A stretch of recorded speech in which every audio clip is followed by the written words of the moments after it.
It's despicable to me that so many people still follow religion. So many good and kind people who are so good that they need to receive confirmation that their good deeds will be rewarded in the afterlife because they're not even sure it will. It cheers me up that there's actually hope for this world. But that's not religion.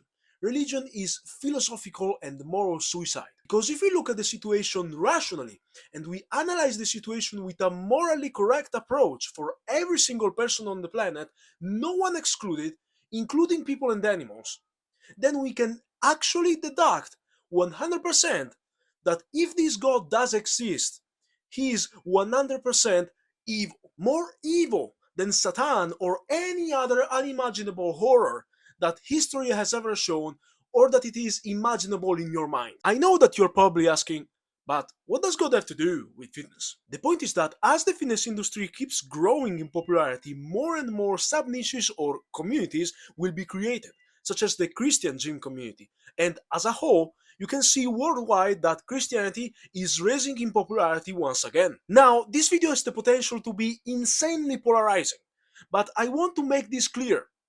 I have nothing against your faith.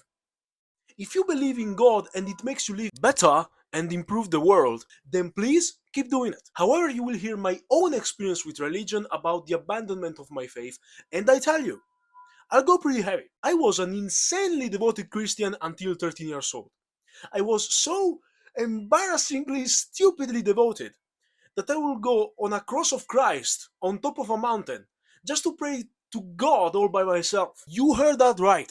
I did all this bullshit at 13 years old. Then I remained a Christian until 16 years old when I went to the renowned World Youth Day 2016 in Krakow, Poland. It was an amazingly fun experience, but as fun as it was, there I realized what was actually going on behind the scenes of every preacher and believer, which is blind faith, anchoring of personal details and knowledge that would prove otherwise if all these people would stop lying to themselves. Behind almost every believer, there is personal escape, personal justification that what went wrong in your life will then be adjusted. For example, you had the dream to become an NBA player famous worldwide, and for some reason you didn't make it, maybe because of an injury, or luck, or whatever. Maybe you wanted to start a YouTube channel or become an influencer and you failed because of luck.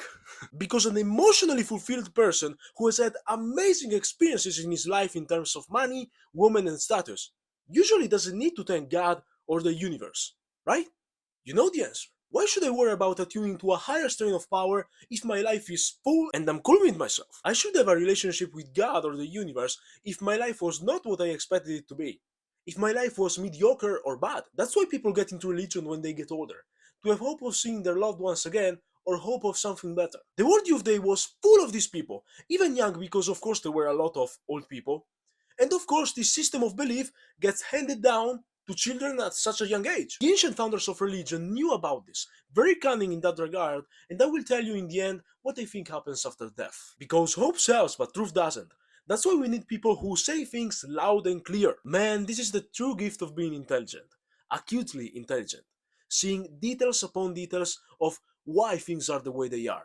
I don't know if it's a blessing or a curse, but at least I am aware of the truth. Believers themselves can come to the intellectually and logically honest realization that even by following their own beliefs about God and good and evil, that if the universe was truly created by God, then this God is not only evil, but is psychopathically crazy out of control. And even if it was created by God, it cannot possibly be all kind, all loving, and all beneficent.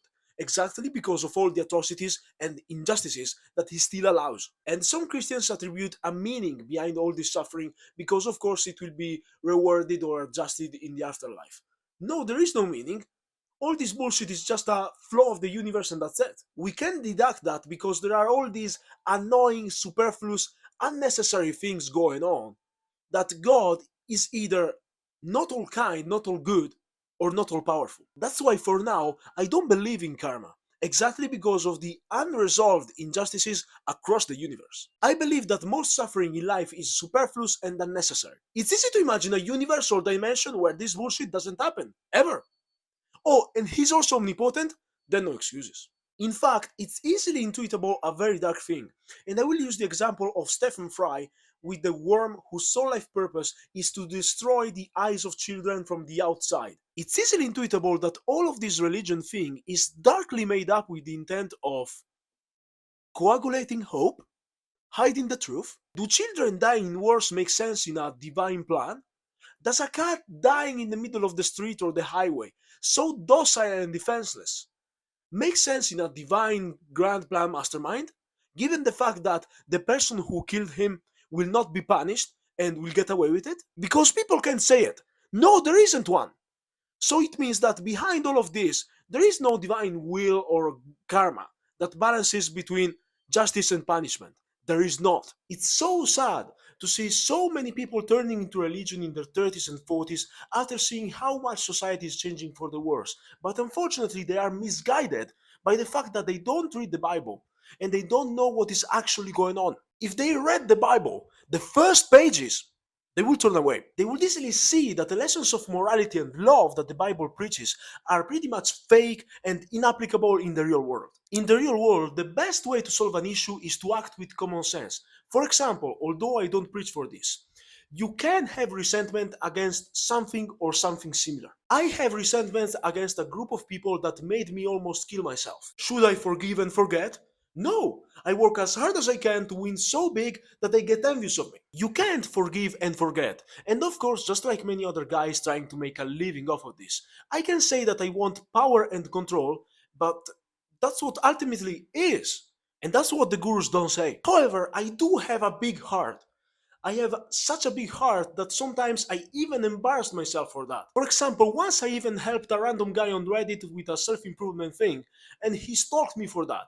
That's how much I love people, okay guys? The whole point of Christianity is safeguarding the eternal existence of life after death with all these tools like hell and the purgatory. To testify my core belief that the universe doesn't care about you.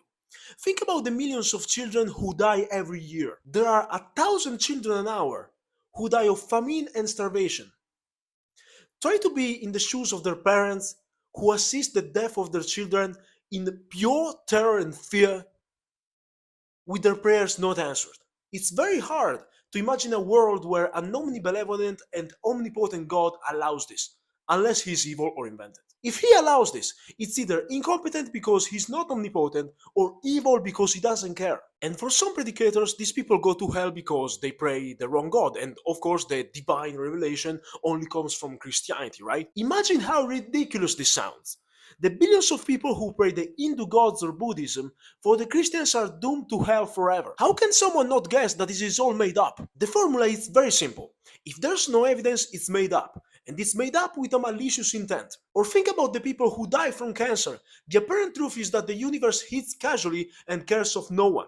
So please be thankful and grateful for every single moment. The mysterious nature of God is to hide the fact that these actions are unfair, casual, and cruel. That's why most faith is purely based on personal interest, pushed by personal egoism and narcissism. Doesn't matter if it comes from an intelligent person or not, you hear this all the time. God is my savior, God is my light, God is my torch, whatever. Bro, don't you see that it's just a justification to, you know, bring you some kind of relief from the injustices in your life, the wrongs, the whatever. It's all made up. It's all made up. This is the complete opposite of empathy. This is complete narcissism and uncaring of the well-being of other human beings. If God is all kind, all loving, all good, why communicate us with the redemption of a man wrote in a book? Why did the Templars kill hundreds of thousands of people for imaginary crimes? If God is all good, why did the church prohibit in the past the possession of the Bible and this happened for centuries? Why impede God to communicate with men? Don't you hear the intuition? Some people say that whatever God commands is good. The problem is that you can't really fit in famine, starvation, death, wars in a divine plan. At least a good divine plan for each and every one of us. He could have easily made a creation where all of this bullshit doesn't happen. It's unexcusable. The true horror and religion is allowing perfectly sane and intelligent men to believe only what lunatics could believe on their own, because they know that the Holy Bible is not a binding force of civilization, but a tool to enforce power and control. So we can finally deduct that God is utterly evil. And I always imagine that this God is sat on a golden throne in heaven, and he's saying, "Oh, look at these horrible people. I am evil, but they keep praying for me." You know, they are so doomed. They're so stupid. Now, after hearing all this common sense and knowledge, don't you feel some dread and terror inside? Some fear that all these billions of people who pray endlessly for a God that doesn't exist, probably, and it's utterly evil. A book that most believers don't even read once. We are truly screwed. Humanity does not need religion. We should be terrified and we should act now. This God made me suffer atrocious injustices even right now that I'm going through them endlessly night after night for 12 years. Hmm. No one has ever helped me, nor the universe nor God.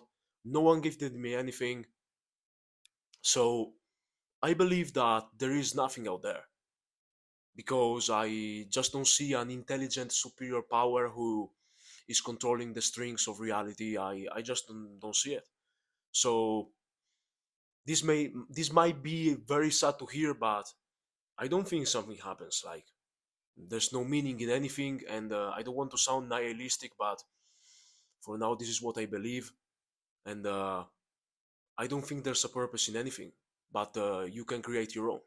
And again, despite trying our best to fix our situation, not always you can completely fix it, you know? So what what universe would allow this? It's not possible.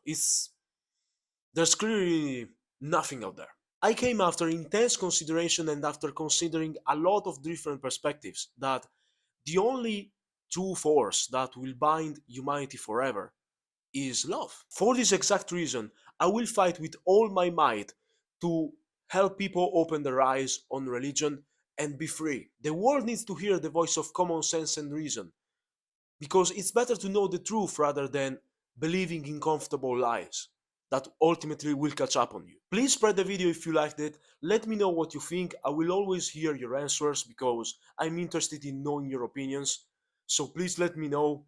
Place a like if you like the video and subscribe to the channel. See you soon.